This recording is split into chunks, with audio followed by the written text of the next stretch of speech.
Bonjour à tous, on va voir dans cette leçon comment comparer des fractions, c'est parti.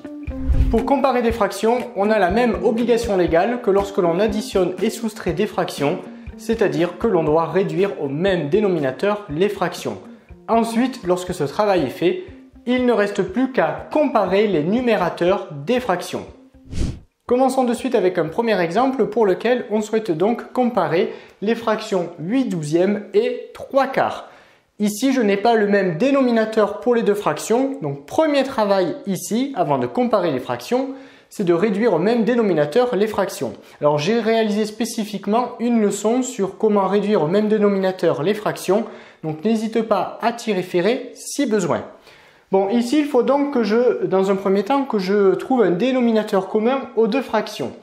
Bon, 12, je remarque assez rapidement que c'est un multiple de 4. Du coup, cette fraction, je vais facilement pouvoir la modifier pour avoir 12 au dénominateur, tout simplement en multipliant le dénominateur ici par 3. Et je suis donc obligé de multiplier par 3 au-dessus. Donc finalement, cette fraction, alors je peux me l'écrire en dessus, bien, c'est la même chose que la fraction 9 sur 12, 9/12. Et maintenant, je peux comparer mes deux fractions, puisqu'ici, j'ai donc le même dénominateur. Lorsque j'ai terminé de réduire au même dénominateur, que j'ai trouvé un dénominateur commun, ensuite, il ne reste plus qu'à comparer les numérateurs. Ici, j'ai 8, ici, j'ai 9. Donc, le numérateur ici, il est plus grand. Donc, ici, cette fraction, c'est-à-dire 3/4, eh bien cette fraction, elle est plus grande que la fraction 8/12. Et c'est exactement la même technique que l'on va utiliser ici pour les autres exemples. Alors on continue avec l'exemple suivant ici. Donc là, à chaque fois, évidemment, j'ai choisi des exemples où les dénominateurs sont différents. Bon, 63, c'est un multiple de 9. Donc ici, je vais modifier cette fraction pour avoir 63 au dénominateur. Pour cela, eh bien, je vais multiplier en haut et en bas par 7. Donc finalement, je me retrouve ici avec la fraction, donc 7 fois 7, 49 sur 63. Maintenant que j'ai réduit au même dénominateur, je peux comparer les deux fractions. Ici, c'est cette fraction qui a le numérateur le plus grand. 51, c'est plus grand que 49. Donc finalement, ici, la fraction la plus grande, c'était donc 51/63. On continue ici. Donc là aussi, je n'ai pas de dénominateur commun aux deux fractions, il faut donc que j'en trouve un. Bon là, le problème, c'est que 5, ce n'est pas un multiple de 2, et 2, ce n'est pas un multiple de 5. Donc là, je vais être obligé de changer les deux fractions. Bon là, le dénominateur commun évident qui apparaît, c'est 10, puisque 10, c'est un multiple de 2 et de 5.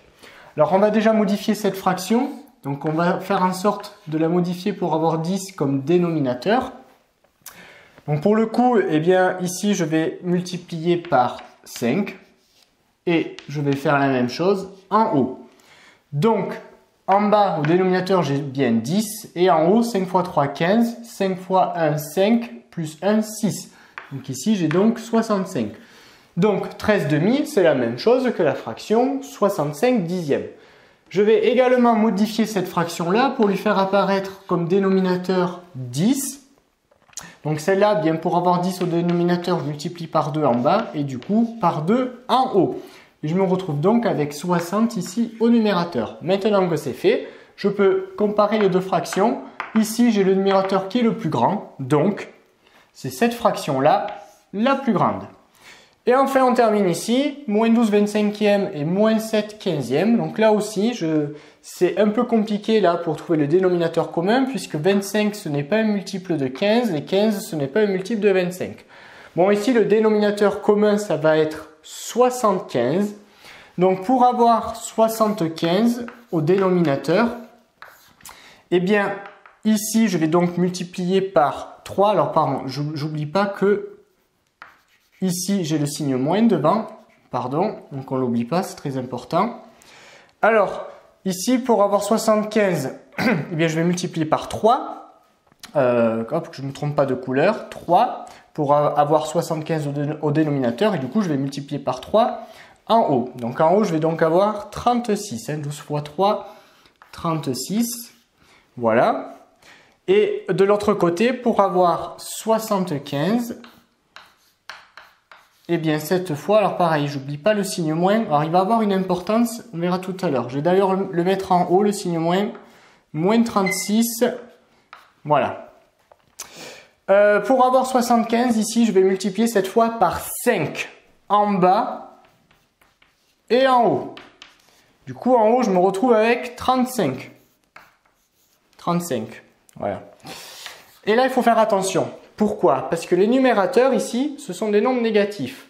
Alors, petite règle au passage, si j'ai la fraction moins a sur b, ici, là, moins a sur b, bien ça, c'est égal à moins a sur b ou encore à a sur moins b. Alors, pourquoi je précise cela? Parce que là, pour comparer les fractions, on va comparer les numérateurs. Donc, je vais mettre le signe moins au nombre du numérateur, c'est-à-dire ici au 36 et là au 35.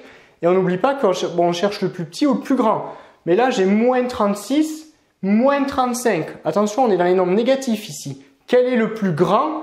Bien, le plus grand ici, c'est moins 35. C'est le nombre négatif le plus petit. Donc ici, il ne fallait pas se faire piéger. La fraction qui a le numérateur le plus grand, c'est celle-ci, c'est-à-dire moins 7 quinzièmes. Donc là, il fallait juste faire attention parce qu'on travaillait avec des nombres négatifs. Cette leçon est désormais terminée. Abonne-toi à la chaîne pour ne rater aucune de nos prochaines vidéos et on te dit à très vite dans une autre leçon de petits savants.